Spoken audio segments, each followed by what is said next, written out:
Hello friends, I am Akanksha Shukla, Assistant Professor Mathematics in Biani Girls College, Jaipur. I welcome you all on behalf of GuruKPU.com.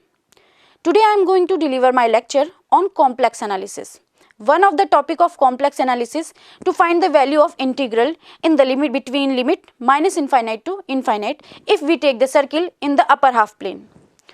Consider हमने इसमें एक circle लिया है upper half plane पे जिसमें ये real axis को represent कर रहा है और ये हमारा अपर हाफ सर्किल है.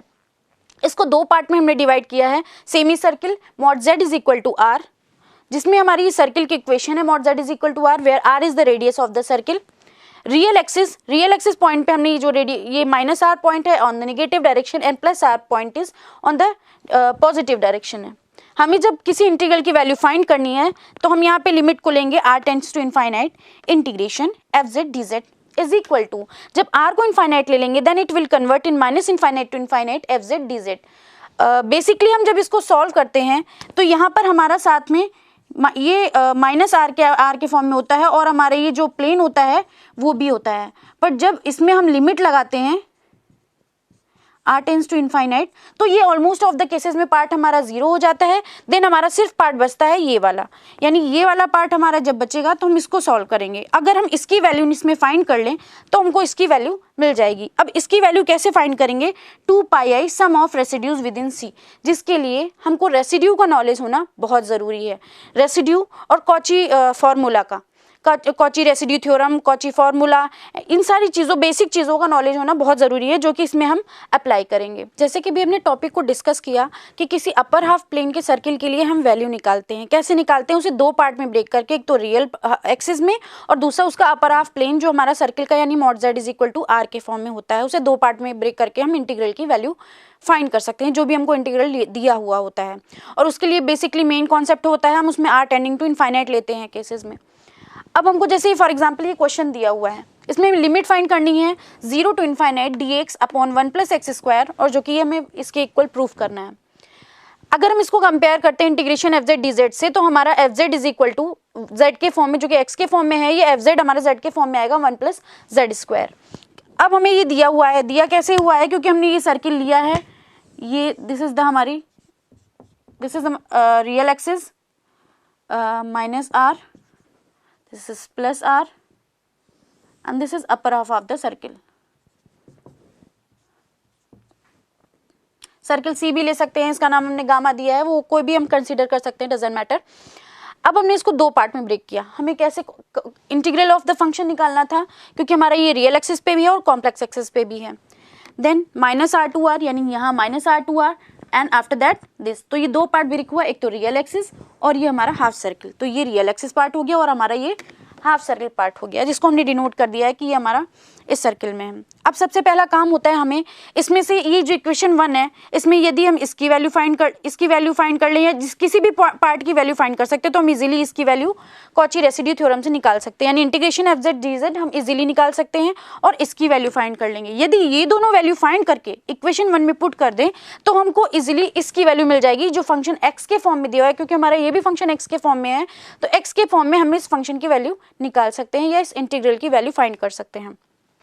अब जो फर्स्ट पार्ट है यानी इंटीग्रेशन fz dz, इसकी वैल्यू फाइंड करने के लिए सबसे पहले हम निकालेंगे जो हमारा फंक्शन है उसके पोल्स निकालने के लिए क्या करते हैं, इसमें 1 प्लस जेड स्क्वायर है, इसको इज इक्वल टू 0 करेंगे तो Z square plus 1 is equal to 0, then Z is equal to plus minus आई.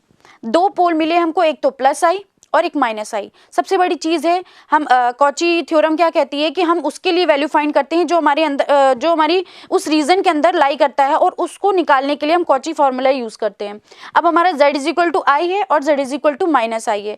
हम देखें तो हम सिर्फ अपर हाफ ले रहे हैं यानी y की पॉजिटिव डायरेक्शन में ले रहे हैं, इमेजिनरी एक्सिस की पॉजिटिव डायरेक्शन में जा रहे हैं इसमें और निगेटिव डायरेक्शन में नहीं जा रहे हैं. तो सिर्फ इसमें से हम जो भी जिस पोल पे वैल्यू फाइंड करेंगे वो होगा z is equal to I, क्योंकि z is equal to minus I नीचे की डायरेक्शन में लाई करेगा और वो हमारे सर्किल के अंदर नहीं आ रहा है. तो हम z इज इक्वल टू आई पे इस इंटीग्रल की वैल्यू फाइंड करेंगे. Then fz has only one simple pole at z is equal to i inside c, जो हमारा सर्किल है या जो हमने इसको अगर गामा से रिप्रेजेंट कर दिया अपर हाफ को, रेसिड्यू निकालेंगे। इंटीग्रल की वैल्यू फाइंड करने के लिए कॉची रेसिड्यू थ्योरम होती है, बहुत ही इजी फॉर्मूला है, integration f z d z is equal to 2 pi i sum of residues, यानी जितने भी हमको पोल्स दिए हैं उस पे हम रेसिड्यू निकालेंगे और उनका सम कर देंगे और आफ्टर दैट उसमें हम 2 पाई आई का मल्टीप्लाई कर देंगे। तो z इज इक्वल टू आई, एक सिंगल पोल ही हमारा लाई कर रहा है, दोनों पोल लाई नहीं कर रहे हैं। यदि एक से ज्यादा लाई कर रहे होते तो हम दोनों के लिए रेसिड्यू निकालते और दोनों को ही हम उसमें ऐड कर देते और 2 पाई आई का मल्टीप्लाई करा देते। तो z इज इक्वल टू आई पे निकाला तो limit z tending to a, simple pole निकालने का फॉर्मूला होता है limit z tending to a z minus a F Z. तो a क्या है हमारा, पोल है, तो z minus z tending to i z minus i, ये आ गया। अब एफ जेड क्या है हमारा, ये है, इसको हम आई के टर्म में कन्वर्ट करेंगे तो 1 प्लस जेड स्क्वायर को हम बहुत इजीली लिख सकते हैं जेड प्लस आई और जेड माइनस आई, तो हमने यहाँ पुट कर दिया। अब ये जेड माइनस आई इस जेड माइनस आई से कैंसिल हो जाएगा। आफ्टर दैट हम इसमें लिमिट अप्लाई करेंगे, यानी जेड की जगह हमने वापस इसमें आई रखा तो आई प्लस आई क्या हो गया 2i। अब integration f z d z की वैल्यू यानी इसकी वैल्यू फाइंड करने के लिए हम फॉर्मूला अप्लाई करेंगे कॉची रेसिड्यू थ्योरम। फॉर्मूला होता है integration f z d z is equal to 2 pi i and this is sum of residue. Sum of residue क्योंकि हमारा एक ही रेसिड्यू लाई कर रहा है तो this is the sum of residue 2 pi i into 2i, this 2i will cancel to this 2i, तो हमें क्या मिलेगा, सिर्फ पाई मिलेगा। अब इसके बाद हम क्या करेंगे, हम इस पार्ट की वैल्यू निकाल लेंगे, यानी हमको इसकी वैल्यू मिल गई है और इस पार्ट की इंटीग्रल की वैल्यू मिल जाएगी, इक्वेशन 1 में हम पुट कर देंगे। आफ्टर दैट हमको इस इंटीग्रल की वैल्यू मिल जाएगी जो कि हमको फाइंड करनी है। अब हम इसमें फाइंड करेंगे integration f z d z की वैल्यू। मेन अभी हम इसकी वैल्यू फाइंड करेंगे क्योंकि हम सिंपल कॉम्प्लेक्स इसकी फाइंड कर चुके हैं एफ जेड डी जेड की वैल्यू। इसको फाइंड करने के लिए एक बहुत ही इंपॉर्टेंट थ्योरम है वो अप्लाई होगी, यानी कि if a b is an arc, arc में थीटा कितना है, अल्फा और बीटा के बीच में है, of circle mod z is equal to r, mod z is equal to r, ठीक है। एंड इफ लिमिट, ये चीज फॉलो करते हैं, limit r tending to infinite, if limit is r is tending to infinite and z f z, इसको solve करते हैं, के कोई कांस्टेंट मिलता है तो फॉर्मूला निकालने का होता है हमारा limit r tending to infinite integration a b f z d z is equal to this. हमने इसको पहले सॉल्व किया, यानी कि हमारा r टेंडिंग टू इनफाइनाइट है, मॉड z हमारा कितना है r है, mod z tending to infinite या इसको r टेंडिंग टू इनफाइनाइट दोनों ही चीजें लिख सकते हैं। z f z, तो हमारा z f z यानी कि जो हमको f z हमने स्टार्टिंग में ही ले रखा था 1/1 प्लस जेड स्क्वायर, इस पूरे को सॉल्व करेंगे तो हमारा आंसर आ जाएगा 0। इसमें हम पुट करेंगे value mod z is equal to mod z tending to infinite, तो इसकी वैल्यू आ जाएगी हमारी 0। यानी कि अगर हम limit r tending to infinite integration f z d z के लिए फॉर्मूला इसके लिए लगाएंगे, इस फॉर्मूले में पुट करेंगे तो i बीटा हमारा पाई है, अल्फा यानी हम 0, अल्फा यानी initial point this is 0 and moving to this is pi, तो बीटा माइनस अल्फा यानी पाई माइनस 0, के हमारा सॉल्व हो के आया है 0 और हमारी पूरा फाइनली सॉल्व करेंगे तो 0 आ जाएगा, यानी इस पार्ट की वैल्यू आपकी 0 हो गई। हमने स्टार्टिंग में ही हमने लिख रखा था f z d z is equal to integration minus r to r f z d z f x d x.